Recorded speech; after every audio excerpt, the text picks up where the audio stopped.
그러면 다음 20년대를 한번 넘어가 보도록 하겠습니다. 자, 1910년대가 무단 통치라고 제가 지금 설명을 드렸는데, 지금 보니까 1920년대 와 보니까, 이름 바뀌었네? 문화 통치로 바뀌었네. 자, 여러분들, 앞에서 1910년대가 소위, 앞에 10년대가 무단 통치라고 제가 설명드렸잖아요. 근데 지금 바뀌었어. 문화 통치래.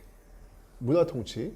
뭔가 무단일 때는 되게 공포적인 분위기 느낌이 왔는데 문화 통치라고 하니까 왠지 모르게 좀 이렇게 마음의 안정이 느껴지지 않아요, 여러분들? 그죠? 자, 일단 첫 번째. 왜 바뀌었을까? 왜 10년대 소위 무단 통치에서 왜 20년대 그러니까 10년대 무단 통치에서 20년대 소위 문화 통치로 바뀌었을까? 왜 바뀌었을까? 이유가 있어요. 그게 바로 이제 우리가 배울 거예요. 3.1운동 때문에 그렇습니다. 고종의 죽음으로 출발되었던 3.1운동.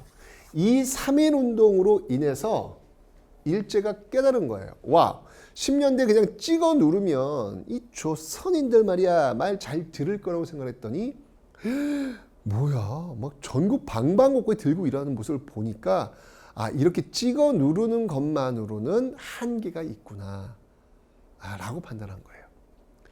그래서 좀 더 교묘한 방식으로 좀 더 교활한 방식으로 통치를 하기 위해서 통치 형태를 바꾼 겁니다.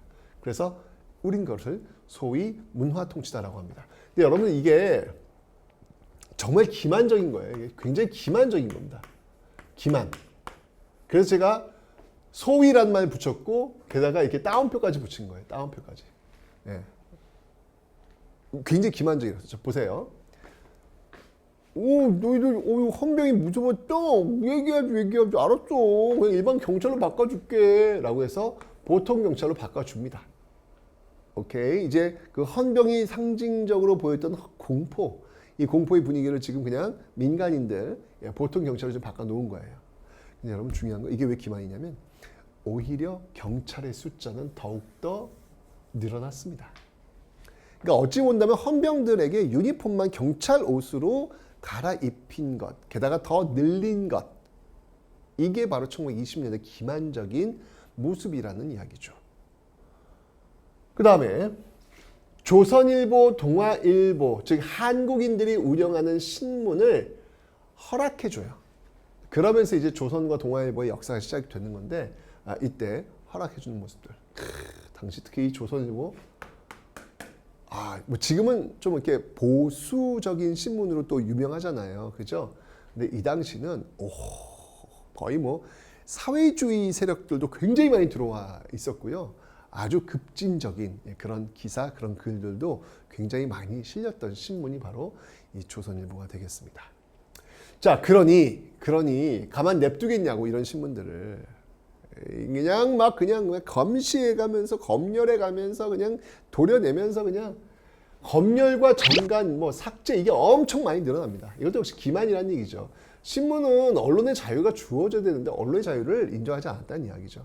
그래서 어느 신문을 받아보면 뭐야 신문이 텅텅 비었어. 신문이 텅텅 비었어. 왜? 이거 일본어 이거 안 돼. 지워. 막 지우다 보니까 남는 게 없는 거야. 텅 비어있는 그런 신문지를 받아보기까지 했습니다. 이게 1920년대 모습이 된 것이죠.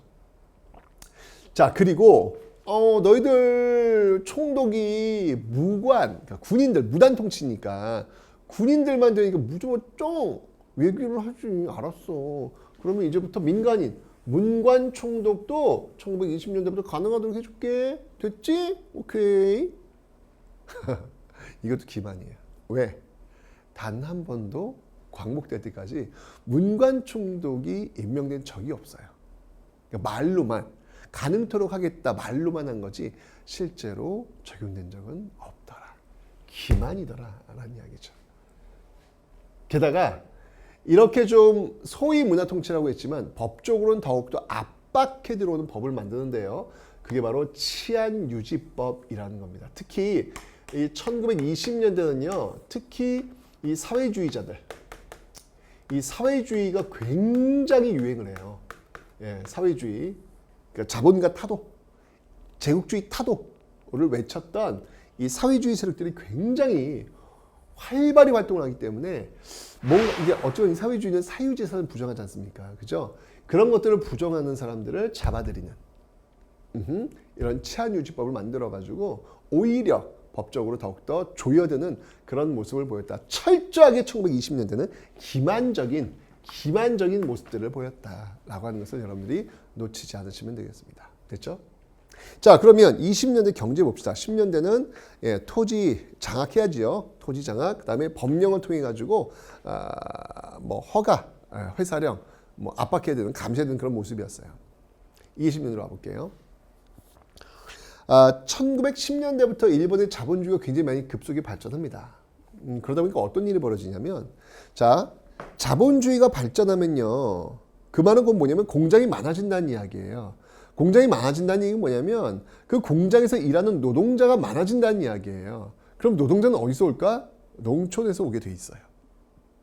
즉 공장의 노동자들은 많아지는데 농촌의 농민들은 줄어드는 현상. 그러면 쌀 생산의 차질을 빚게 돼 있습니다. 근데 일본인들이 먹는 쌀, 그 똑같은 쌀을 먹는 나라가 많지 않아요, 여러분들.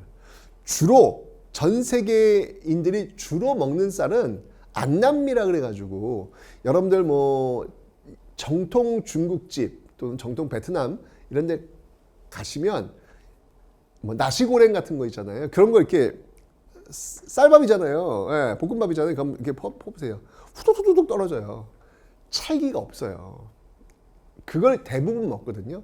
근데 일본 사람들 그거 안 먹거든. 기름기가 쫘르르르 나오는 찰기 있는 그런 음식을 먹거든. 그런 쌀을 먹거든요. 그게 우리나라 똑같잖아요. 그죠? 그러니까 쌀이 모자라가지고 쌀값 때문에 지금 막 폭등을 하고 있어가지고 막 폭등도 막 일어나요, 지금. 이거를 막기 위해서 그럼 어떻게 해야 될까? 그래. 바로 식민지 조선이 바로 그 열쇠가 있었어. 식민지 조선에서 쌀을 더 많이 재배해서 그 쌀을 가져오면 되겠네? 라고 판단하는 거예요. 그래서 시행이 바로 산미 증식 계획이라는 겁니다. 자, 그래서요. 개간을 하고요. 비료를 쓰고요. 종자를 또 바꾸고요. 수리시설, 저수지 이런 것들을 막 하면서 증산에는 성공합니다. 네, 증산에는 성공을 합니다. 반면에 목표한 반출량, 그러니까 가져나가야 되는 거 있잖아요.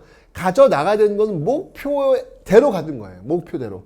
그러니까 실례를 들면 이거지. 내가 5가마를 생산했거든. 근데 산미 증식 계획을 통해서 7가마를 생산해냈어. 우와! 어쨌건 나는 2가마 더 생산한 거잖아. 그죠? 그런데 목표 반출량은 나한테 3가마를 가져가는 거래. 뭐야?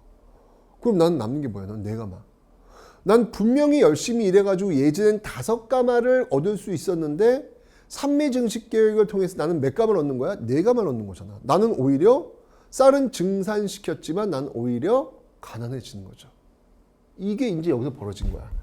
일본인들을 위해서 쌀을 가져가야 되기 때문에 인정사정 없이 목표 설정 딱 하고 그 쌀을 가지고 나갔던 것이죠. 결론은 우리나라 사람들은 먹고 사는 게 더욱더 힘들어질 수밖에 없는 거예요. 게다가 개간, 비료, 종자, 수리시설 이런 비용들을 다 농민들이 또 전가하도록 만들어 놨습니다. 결론? 쌀이 없어요. 남는 게 없어요. 이 결론이에요. 산미증식 계획은요. 그래서 어떻게 해요? 네, 만주에서요. 잡곡을 수입해다가 먹고 있습니다. 싼 잡곡을. 그러니까 나는 열심히 노력해가지고 쌀을 증산했지만 실제로 내 밥상에 올라오는 것은 만주산 잡곡.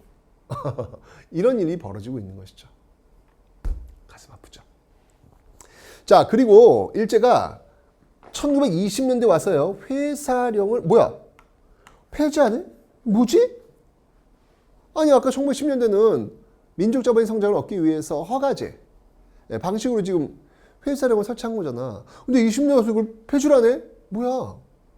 우리 좋으라고? 그럴 리가 없겠죠. 그랬으면 1910년대 이미 신고제로 갔지. 이유가 있어요. 자, 제가 아까 일본 내 자본주의가 굉장히 빠른 속도로 성장한다고 설명을 드렸습니다. 그죠? 20년대 와서는요, 우와우. 그러니까 10년대 자본주의가 굉장히 성장하다 보니까 이 자본이 쌓이기 시작했어요. 돈을 좀 벌었다는 이야기지. 그럼 자본주의 속성상 이 돈이 벌리면 이 돈을 어딘가에 투자를 해야 돼요. 투자를 해야 되는데 10년대만 해도 일본 정부는 아직도 일본 국내에 더 투자하라고 이야기를 한 거라. 그래서 일본 자본이 일본 밖으로 나가는 것을 막으려고 했던 거예요. 사실 1910년대 이 조선의 회사령이라고 하는 건 뭐냐면 어찌 보면 일본 자본이 조선에 들어오지 못하도록 막는 효과도 있었어요. 그런데 이제 이 자본이 축적됐고 엄청 팽창한 거야. 이젠 투자해야 돼. 투자해야 돼. 이제 투자를 하려고 했더니 뭐야? 조선 1910년대 문을 닫아놓은 거야. 어떻게 해야 돼? 열어야죠. 거대 자본이 들어올 수 있는 길을 연 겁니다. 그래서 회사령을 폐지해서 신고만 하면 회사를 세울 수 있도록 한 거예요. 그럼 이제 우리나라 회사들도 마음대로 세워줄 수 있네요? 네, 세울 수 있죠. 하지만 규모가 10년대 위축되었기 때문에 규모가 작아요. 근데 이제 대규모 일본 자본이 막 밀려 들어오면 될까? 쉽지 않죠. 게다가 일본이요, 관세마저 폐지합니다. 관세마저. 야, 이러면 뭐 우리나라 그 제품들이 일본 제품과 경쟁을 못하는 거예요. 경쟁을 못하는 거예요. 그런 거 보면 진짜 지금 너무 좋아요. 저는 사실 옛날에 한 20년 전만 해도 일본 소니를 보면서 거의 전 경이로움으로 전 바라봤어요. 일제 소니. 그때 이제 마이마이라 그래가지고 이렇게 있어요. 모르지 마이마이. 어쩌면 소니 경이로움으로 제가 바라봤는데 요즘은 소니 살래 삼성 살래 그러면 당연히 삼성 사죠. 난 정말 이런 시대가 올 거라고는 상상을 못했어요. 그때만 해도 압도적이었거든요. 일제가 정말 일제는 정말 신뢰의 제품. 역시 일제야. 이런 마음이었는데 지금은 일제권 저희 집에 일제기 없어요. 네. 왜? 삼성 LG가 너무 좋으니까. 그거면 충분하니까. AS 끝내주니까. 네. 정말 이런 대단한 거예요. 우리나라가. 정말 대단한 겁니다. 네. 어쨌건 이 당시에는 뭐 일본 상품하고는 비교할 수 없을 정도로 정말 열악했겠죠. 이렇게 지금 회사령을 폐지하고 관세를 폐지해버리니까 가뜩이나 힘든 우리나라 회사, 우리나라 민족 자본들은 죽겠는 거예요, 완전히. 그래서 이러다 진짜 죽겠습니다. 우리 완전 죽겠습니다. 라고 해가지고 그때 20년대 전개했던 운동이 바로 물산 장려 운동이라는 거예요. 이제는 우리 죽겠으니까 좀 도와주세요. 제발. 우리 거 좀 사주세요. 국산품 애용 운동을 저 IMF 때 그거 본 것 같아요. 예. 그때 신발 선전이었나?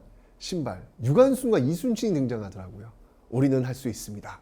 우리 신발. 이러면서 뭔가 좀 애국심에 호소하는 거죠. 예. 이 당시도 역시 그렇게 애국심에 호소하는 거예요. 힘드니까 우리 거 좀 사달라. 라고 얘기하는 이런 물산 장려 운동이 또 전개되고 있었다라는 거. 1920년대의 모습이었습니다. 됐죠? 자, 20년대 뭔가 좀 이렇게 3.1 운동으로 좀 살짝 풀어진 듯 했지만 뭔가 좀 기만적이고 오히려 쌀수탈은 점점 더 심해지고 있는 그런 모습들, 게다가 자본까지 일본 대자본까지 밀려들고 있는 모습들, 경제적으로 더욱더 안 좋아지는 것 같은 그런 분위기가 지금 20년대 만들어지고 있습니다. 됐죠?